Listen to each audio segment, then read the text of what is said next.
All right, everybody. Thanks for showing up. This is Mike, and got another request from Mango Hippie, and it's Morecambe and Wise Singing in the Rain.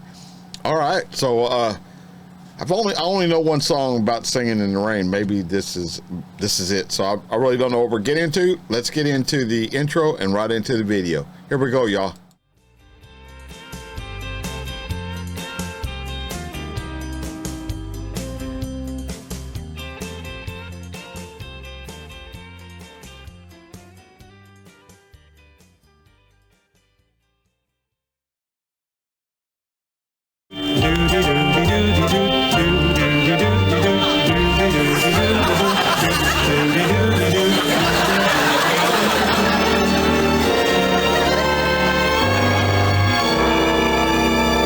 I'm singing,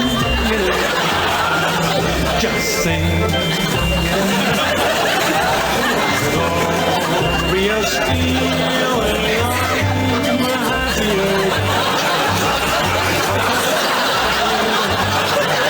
So dark up above, the sun's in my heart, and I'm ready for love. Let the stormy clouds chase everyone from the place. Come on with the rain.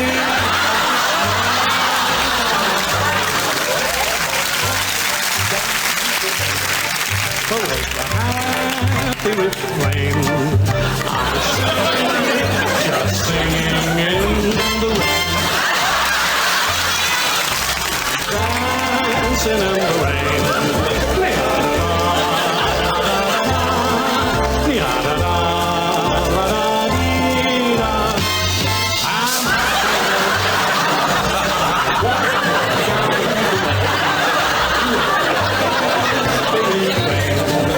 Just singing and dancing in.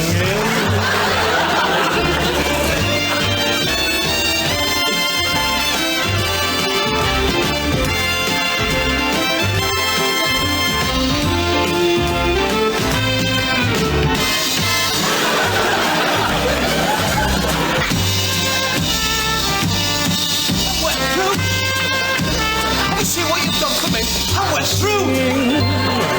Singing I went through. That's not nice. I went through, folk. just and dancing in the rain.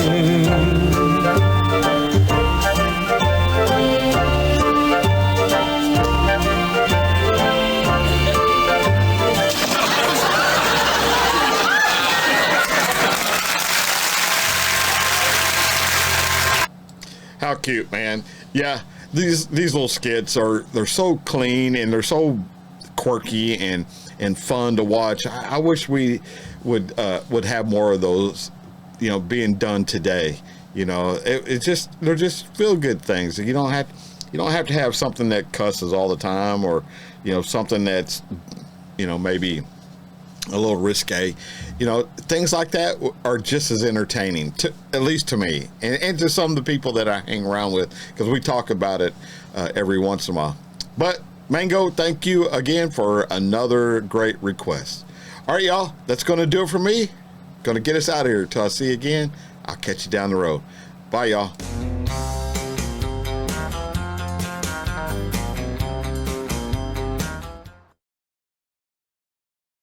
Hey everybody, thanks for joining me. This is another request from Mango Hippie.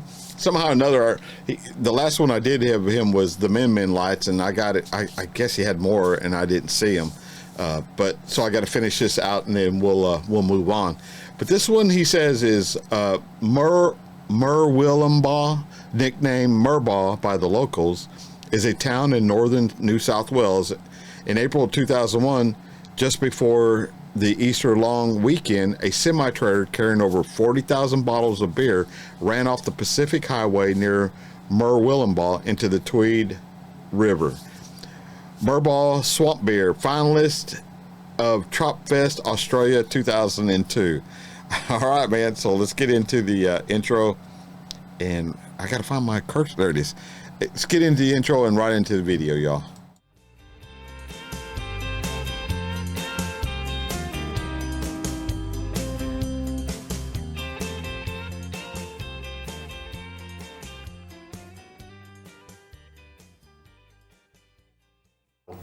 in a sense, it was a miracle that he did walk away, or did he swim away? I'm not sure. Beer sent from God, that's what it sounds like. I just couldn't believe it. It was just beer everywhere. Some people say it was an act of God, but to me I think it was a downfall of the Morecambe Mustangs under 19.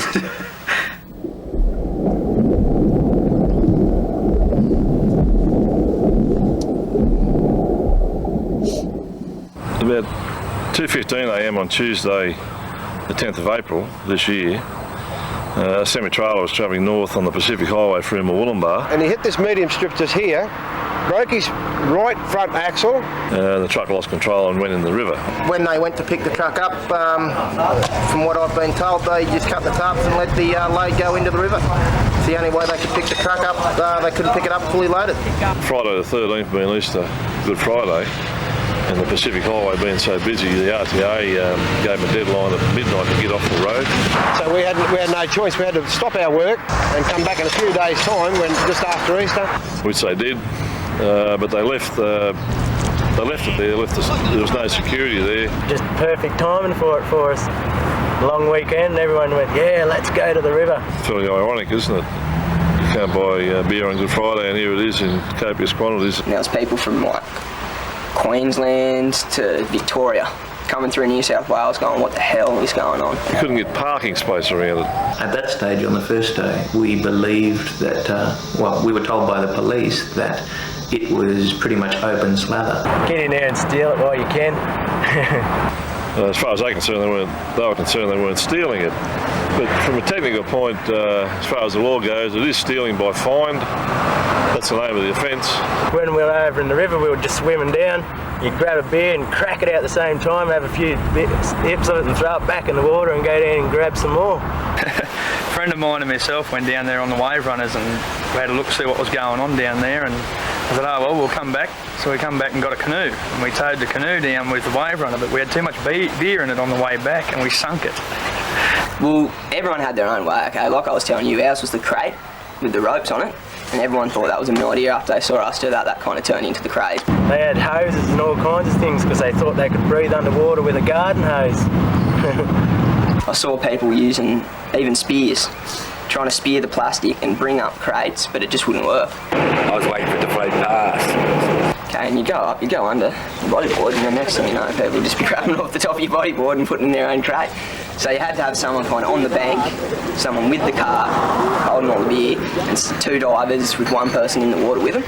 So you kind of had to work as a team when you were getting it. Our under 19 team's got a few larrikins in it, and we decided we'd do some extra training one night. When they heard that the beer truck had gone into the river, they decided that swimming or diving would be a really good thing to do. Yeah, we filled up the whole boot of a VL up to the brim, so we could just close it, and half a boot of a Hyundai XL. From all the stories I've heard, the guys from the rowing club did the best. I've got two dreams in life, and one's just been fulfilled, like diving for beer in the river. They were determined to get everything in. They did eventually. I noticed one vehicle, when he shut the back door, the tyres were sitting on the mud guard. And they say that up at the hospital it was the worst weekend they ever had, with like cut feet and hands and what have you. One fella in particular who's quite a talented young footballer, we were counting on him pretty heavily in the semis, but he stood on a bottle down in the mud, a broken bottle, and cut underneath his toe and got a couple of stitches. Yeah, we lost him for the rest of the series, the rest of the semis. If that happened in America, like, it would not be like that. Like, Australians just get in there and do what they have to do, get fun, get in there and down and dirty to get the beer. But Americans would have been going, oh, look at the river, there's all glass at the bottom, but like, no one cared. In the next few weeks they were all drinking beers before training, after training, before football, after football, so yeah. It was different. There was one other beer that they had there, they called it MSBs. It was some sort of Irish beer or something like that. And because of the name MSB, everyone decided to call it the Morecambe Swamp beer. So everyone's going around, get into that Morecambe Swamp beer and all this kind of stuff. There's a lot of hard work back cleaning them all, because they've had all diesel and shit on them. But I got a good wife because I took them home to her and she cleaned every single one of them. They were all starting to go rusty on the top just that little bit because of the salt water and everything. But we didn't care. We just kept drinking them anyway. And then just turned into havoc. Just party after party, free beer. No one cared. Everyone was shouting everyone. Everyone would give someone one of their beers, one of his beers. It didn't matter. It was free, so it was crazy. Crazy town at the time. You've never seen Murbar or anything like it. And we'd nearly run out of alcohol. And there was this car down the back and everyone was getting it out of the boot and someone snapped a key off inside. So we all went down there with big screwdrivers and hammers and put holes in the back of the boot just so we could get it out. By the time they sent the divers down to get the rest of it, there was none left. It was cleaned out pretty well. The blokes had done a very good job actually, extremely good.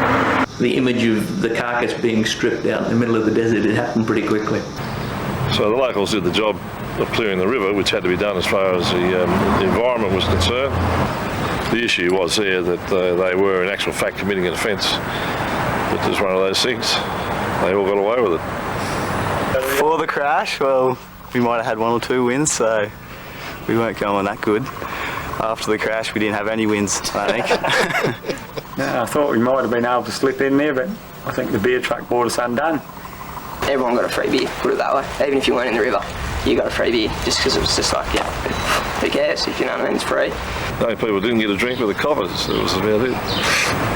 It was a pretty happy time in town for a while. It was like this was the best thing that had happened to Moolumbar for a very long time. Pretty amazing, it's like once in a lifetime thing. Put Mobar on the map. Made Easter great. It was like 2 Easters at once.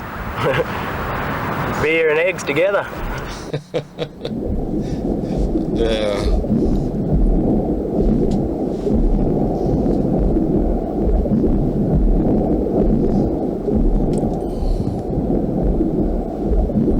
I'll let this play through, man. It's go to the Murbar Mustangs. There you go. Yeah, man.